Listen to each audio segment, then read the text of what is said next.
Hello everyone, welcome back to my channel, the place where we talk all things records. So today we're going to be talking about the Beatles silver and black Parlophone pressings. So this is in correspondence to the one I did on sort of the original early like yellow and black presses, but this is kind of my version of the 70s ones, which again for the price and the sound quality are really good. So it's worthwhile seeking these out if you don't have any luck with the yellow and black one. So we'll get started. So I'll be using some copies of Help and various other albums as examples. This is a late 1969, early 1970 pressing. Still got the flip backs, but this is the first sort of iteration of the silver and black, silver and white label. So as you can see, it's now got white text on a black background, and there's only one box on both sides. Hopefully you can see that there. So this is referred to as the one box label, of course. Now it's stereo, most of these will be stereo, but there are some albums that are mono one box, but they are very rare. So that's Sergeant Pepper, Please Please Me and Help on the one box mono, but they are insanely rare. So, well, not insanely rare, but they're very hard to get hold of. And just note that the rim text is still the gramophone,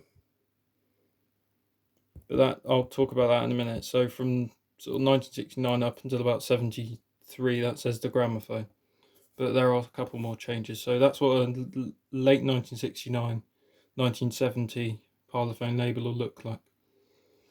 So now I do have another stereo copy of Help to explain that small difference. So this is a 1971 to 73 pressing. Now we've lost the flip backs by this point, and again there are variations and crossovers, but this one's a little bit worse for wear, but nevertheless got the variation on the labels. So. And these are really, as I said, really easy to get hold of and in good condition as well, and for a good price. So here you can see now got another box that has been added at the top, still got one at the bottom, and it still says the gramophone on the rim text. So that means this is a 1971 to about 1973 pressing. That's just the easiest way to identify as another two boxes, two EMI boxes, and the gramophone rim text. Now of course this would be referred to as the two EMI box label, sorry. Now you'll hear that term a lot, so this is just what they mean is the amount of boxes that are actually on the label. Now there is a pressing in between this from 1976 when EMI resumed production. It's the exact same as this, except that will say EMI Records.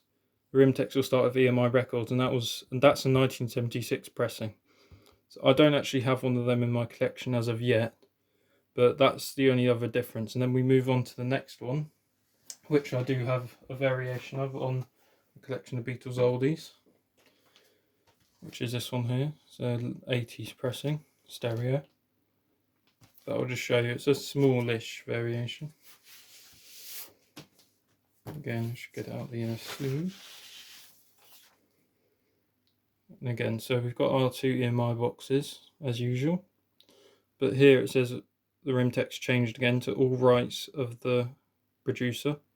So if it starts with all rights of, then it's an 80s pressing onwards. So that EMI Records rim text changed, and then it changed to this. So that's an 80s pressing. So if you, finger marks there, but if you really need to like identify a pressing quickly, then this one is most from the early 80s onwards sort of thing. So I'll leave a link in the description below with a really good website which explains all of them in a lot more detail. But if you need to really quickly do it, then the first label had one box with gramophone, then it was two boxes and gramophone, then two boxes EMI Records, and then it was two boxes and all rights. Then there are a few more changes, but these are the main ones. So hopefully that's helped you guys sort of figure out what pressings you might have, and if you're out shopping it might help you identify them quickly and see if you've got a good deal. So thank you for watching, and I hope you enjoyed it.